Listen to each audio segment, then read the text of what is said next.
सबसे पहले सभी को नमस्कार, प्रणाम। और जैसा कि सर ने कहा, सोन सवेरा पुस्तक में बहुत अच्छे अच्छे शब्द हैं, बहुत अच्छे भाव हैं, बहुत अच्छे विचार हैं। और धन्यवाद सीमा जी का कि हमें इसको हिंदी में पढ़ने का मौका मिला। तो सुरिंदर कैले जी को बहुत बधाई। और अब मैं अपने विषय पर आती हूँ कि ये जो सोन सवेरा पुस्तक है, इसके नाम में ही एक आशावादिता झलक रही है, सोन सवेरा। और ऐसे व्यक्ति के व्यक्तित्व के बारे में भी पता चल रहा है जिसने इस पुस्तक को लिखा है। और ये बात और है कि इस पुस्तक में जीवन के विभिन्न मोड़ों पर आने वाली अनेकानेक समस्याओं पर प्रकाश डाला गया है। इस पुस्तक को मूल रूप से पंजाबी भाषा में श्री सुरिंदर कैले द्वारा लिखा गया है। इस पुस्तक की कहानियों का हिंदी अनुवाद श्रीमती सीमा वर्मा जी ने किया है। इस पुस्तक में कुल 10 कहानियां हैं। सोन सवेरा, मैं नहीं बताऊंगी, भाईचारा, बिक्कर सिंह खुंडेवाला, कैंसर का फोड़ा, चादर, श्मशान घर की पगडंडी, हाँ मैं भी, चांदनी की बेटी और दाह संस्कार। लेखक स्वयं स्वीकार करते हैं कि उनका झुकाव ज्यादातर मिनी कहानियों अर्थात लघु कथाओं की ओर रहा है। फिर भी वे कहानियां कभी कभी लिख लेते हैं बड़ी कहानियों की ओर वे ज्यादातर उदासीन ही रहते हैं। हर लेखक वैसे तो संवेदनशील होता है, पर कैले जी की कहानियों को पढ़कर ऐसा लगता है कि संवेदना अपनी चरम सीमा पर पहुंच चुकी है। तभी तो सीमा जी उनकी कहानियों का अनुवाद करने से स्वयं को नहीं रोक पाई। सोन सवेरा कहानी एक ऐसे वर्ग की कहानी है जो दिन रात मेहनत करने के बाद भी बहुत सी सुविधाओं से वंचित रहता है। हाँ, मैं किसान की बात कर रही हूँ। और किसान बहुत मेहनत करते हैं, लेकिन सब लोग उस मुकाम तक नहीं पहुंच पाते हैं। जितनी मेहनत वो करते हैं शायद उतना उन्हें नहीं मिल पाता है। तो उस पर इन्होंने अपनी लेखनी चलाई है। कभी मौसम की मार झेलते हैं वो, तो कभी आर्थिक तंगी उन्हें मार जाती है। जी हाँ, किसानों का जीवन ऐसा ही होता है। वैसे तो रोजी रोटी की तलाश और उसे बनाए रखने की जद्दोजहद में हर इंसान लगा हुआ है, परेशान भी है, दुखी भी है। जीवन की मूल जरूरतों से ऊपर जाकर जिन्हें कुछ अधिक चाहिए वे कर्ज ले रहे हैं। कर्ज एक महामारी बनती जा रही है। सोन सवेरा कहानी का दुखद पहलू यह है कि दीपा सही समय पर जो सुखद पहलू है वो ये है कि दीपा सही समय पर पहुंचकर अपने पिता की जान बचा लेता है। लेकिन दुखद पहलू ये है कि एक किसान आत्महत्या की कगार तक पहुंच चुका है। और कर्ज से परेशान पिता अपनी जान इसलिए देना चाहता है ताकि उसके बच्चों को सरकार कर्ज मुक्त कर दे। शायद उन्हें आशा है कि आगे वो कर्ज से मुक्त हो जाएंगे। दीपा महंगी मशीनरियों से खेती करने के बजाय बैलों के प्रयोग पर जोर देता है, जो हमारी परंपरागत खेती है। वह पढ़ा लिखा था, यूनिवर्सिटी में खेती बाड़ी के माहिरों से सलाह लेकर वह काम करता है। वह प्रगतिशील सोच का व्यक्तित्व वाला आदमी है। उसका मानना है कि अपनी फसल को मंडी में फेंक कर आने के बजाय किसान को खुद अपनी फसल बेचने पर भी ध्यान देना चाहिए। दीपा और उसके दोस्त हरिराम ने ये काम शुरू भी किया, लेकिन ज्यादा दिन ये काम चल नहीं पाया।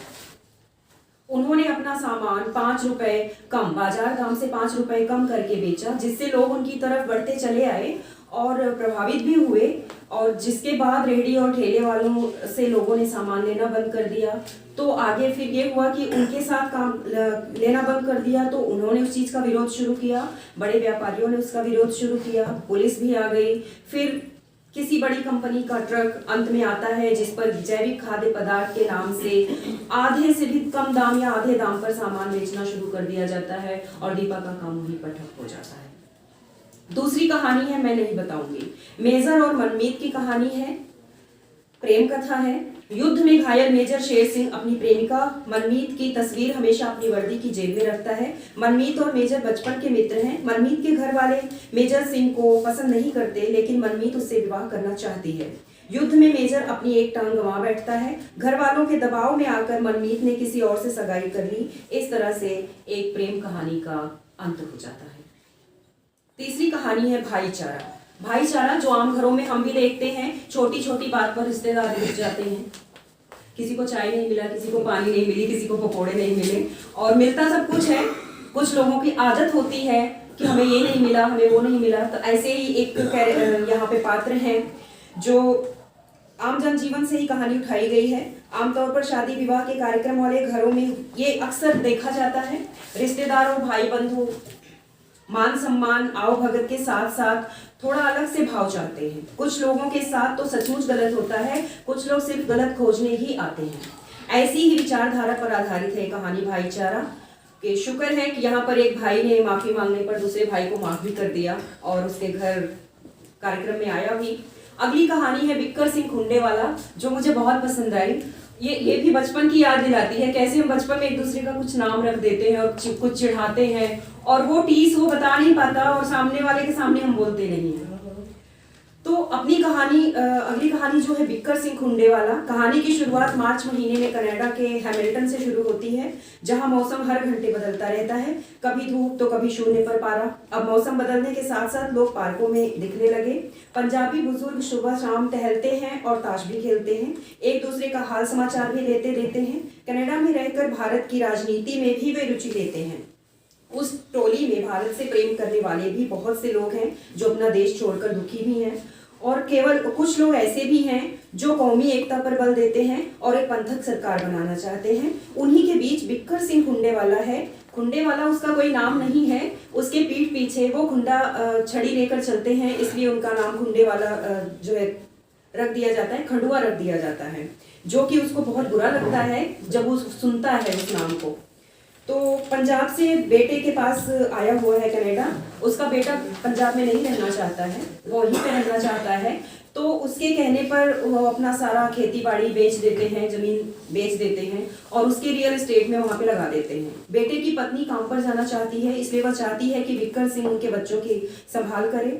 बिक्कर सिंह घर छोड़कर इस चक्कर में वो स्वाभिमानी है, वो ऐसा नहीं कि बच्चों को नहीं संभालना चाहता, लेकिन जिस ढंग से उसने अपनी उन बातों को अपने कानों से सुना, उसके बाद उसने घर छोड़ दिया और वो गुरुद्वारे जाकर वहां पर सेवा करने लगा।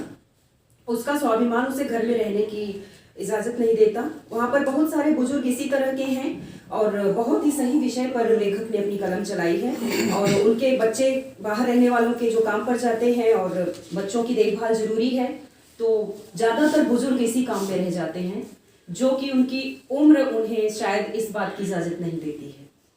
बिक्कर सिंह खुंडा यानी कि छड़ी लेकर चलने वाला, वो छड़ी लेकर चलना अपनी शान समझता है। सभी ने एक दूसरे का कुछ न कुछ नाम रखा हुआ था। खुंडा लेकर चलने के कारण उसके साथियों ने उसका नाम खंडुआ रख दिया था। ऐसा तो अक्सर बच्चे करते हैं। एक दिन ताश खेलते हुए बिक्कर सिंह को उस टोली के एक सदस्य ने उसके सामने ही खंडुआ कह दिया। बिक्कर सिंह इस बात से नाराज हो गया और फिर उस टोली में वो कभी भी शामिल नहीं हुआ। अगली कहानी है कैंसर का फोड़ा। कहानी का मुख्य पात्र भीमा किस तरह से घुट घुट कर जीता है, रोज जीती मक्खी निगलता है। वाकई इस स्थिति की कल्पना नहीं की जा सकती। जिस पर बीतती है बस वही समझ सकता है। भीमा गांव में अकेला ही रहने लगा था। उसकी पत्नी अपने बेटे बहू के साथ रहती थी। भीमा के बेटे करण को हमेशा यही लगता था कि भीमा उसकी माँ को यानी कि अपनी पत्नी को वो बिल्कुल भी सम्मान नहीं देता है, जबकि सच्चाई कुछ और थी। भीमा अंतिम समय तक अपने बेटे को अपनी उस सच्चाई से अवगत नहीं करवाता है। लास्ट में जब वो उसकी डायरी पढ़ता है तभी उससे चीजें पता चलती हैं। तो भीमा की मृत्यु के बाद जब वो भीमा का बक्सा खोलता है तो उसमें एक डायरी मिलती है, जिसमें रमणीक यानी कि करण की माँ की चरित्रहीनता के विषय में और उसके प्रधान के साथ संबंध के विषय में लिखा हुआ था। रिश्तेदारों और जान पहचान में अपना नाम खराब होने के डर से उसने रमणीक को खुले तौर पर तो घर से नहीं निकाला, लेकिन उसने अपने मन से और अपने निजी जीवन से हमेशा के लिए निकाल दिया। उससे सारे रिश्ते वो तोड़ चुका था। वह चाहता था कि रमणीक सुधर जाए, पर ऐसा कभी हुआ नहीं। उसने कई बार पत्नी से इस बारे में झगड़ा भी किया, लेकिन रमणीक की आंखों का शायद पानी मर चुका था। लेखक का वक्तव्य है कि पिता के कैंसर का फोड़ा जो चिता से निकला था, उसकी जड़ें अब करण के अंदर फैलने लगी थी माँ के बारे में पता चलने के बाद।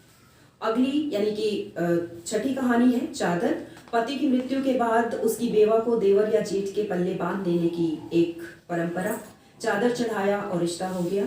कोई भी परंपरा किसी कारणवश और व्यक्ति और समाज के हित को ध्यान में रखकर बनाई जाती है, लेकिन जरूरी नहीं है कि आगे चलकर उस नियम की जरूरत पड़े या उसको उस परंपरा का पालन किया जाता रहे।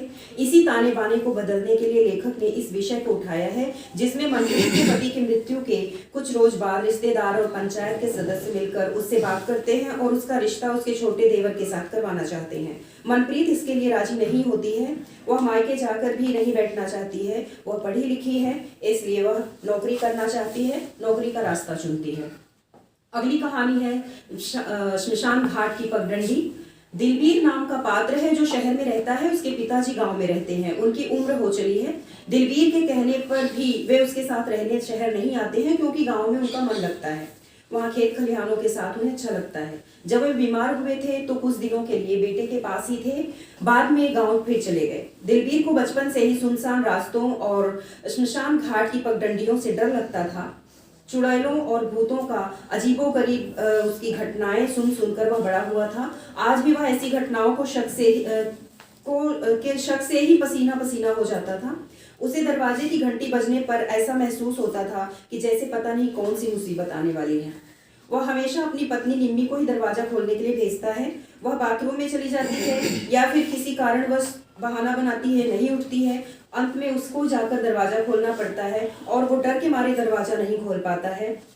एक बार जब उसने दरवाजा खोला तो सामने गांव के 2 लोग खड़े हुए थे और उसे हमेशा ये डर सताता था कि कहीं पिता की मृत्यु का समाचार ना आ जाए, और उस दिन उसका डर सच में बदल गया। अगली कहानी है हाँ मैं भी, दलेर सिंह और धर्म कौर। ये सैर करते हुए बारिश से बचने के लिए जिस घर में शरण लेते हैं, उनसे बातचीत में पता चलता है कि उनके बेटे बहू भी बिना किसी कारण के और बिना कोई कारण बताए उनसे अलग रहने लगे। धर्म कौर और दलेर सिंह की आप बीती भी यही थी, और उस घर की जिस घर में उन्होंने शरण ली थी उस औरत की भी यही आप बीती थी। तो संयुक्त परिवारों को टूटते बिखरते देखकर शायद लेखक का मन विचलित है। अपना अकेलापन दूर करने के लिए उन दोनों ने कुत्ता पाल लिया है और उसके बहाने सैर पर जाने लगे हैं, और उसके समझाने पर उनकी जो जिस घर की औरत के यहाँ वो शरण लेते हैं बारिश में, वो भी सैर पर जाना शुरू कर देती हैं। और एक सकारात्मकता का संदेश देती हुई कहानी है कि किसी के चले जाने से जीवन खत्म नहीं हो जाता है। कहावत भी है कि मन चंगा तो कठौती में गंगा। ये मुझे थोड़ा सा है कि यहाँ पर जो बुक में किताब में है वो लिखा है शरीर चंगा तो कठौती में गंगा, तो मुझे लगा कि शायद लेखक ने कहावत बदली है या कुछ भी, मुझे थोड़ा सा यहाँ पे खटका। अगली कहानी है चांदनी की बेटी। बहुत ही मार्मिक कहानी है। एक माँ जो कि अपनी सास ननद के कहने में आकर ना चाहते हुए अपने कोख में पल रही बच्ची को मारने अस्पताल तक पहुंच गई। डॉक्टर के मना करने पर भी नहीं मान रहे थे वो लोग, लेकिन जब डॉक्टर ने कहा कि समय अधिक हो चुका है, अब अबॉर्शन नहीं हो सकता, तो उसकी बच्ची बच जाती है। लेकिन कई सालों तक वो अपने आप को माफ नहीं कर पाती है। इस बात से परेशान होती है कि भले वो बच गई, लेकिन मैं तो उसे मारने वहां तक गई थी। तो इस बात से वो बहुत परेशान होती है और अंत में वो जहर खा के अपनी जान दे देती है। और उससे पहले वो एक सपना देखती है और सोच रही होती है कि वो अपनी बेटी चांदनी की कोख से उसकी बेटी बन के पैदा हुई है। अंतिम कहानी है दाह संस्कार। भारत विभाजन की त्रासदी और धार्मिक मान्यताओं पर आधारित है यह कहानी। धार्मिक बहुलता के और कट्टरता के कारण कैसे एक मुस्लिम परिवार को सिख धर्म अपनाना पड़ता है। बाद में कुछ लोग उन्हें वापस मुस्लिम बनने में भी सहयोग करते हैं। पाली नामक पात्र है, जब उसकी मृत्यु होती है तो कुछ लोग उसे दफनाने की कवायद करते हैं तो कुछ लोग जलाने की। बाहर से आप अपना बाना बदल सकते हैं, इंसान को जो मर्जी बनने पर मजबूर कर सकते हैं। इस पर लेखक ने अपने विचार प्रस्तुत किए हैं, लेकिन अंदर से इंसान वही रहता है। आप जबरन उसे जो मर्जी बनाना चाहो या बना दो। अंत में विक्रम नाम का पात्र होता है, जो सलमा के कहने पर पाली को फिर दफनाया जाता है और कहीं भी जगह ना मिलने पर वो अपने खेत में कब्र खुदवाने के लिए लोगों को बोल देता है, अपना खुद का खेत देता है। और ये मनुष्यता की सबसे बड़ी निशानी है। धन्यवाद। बहुत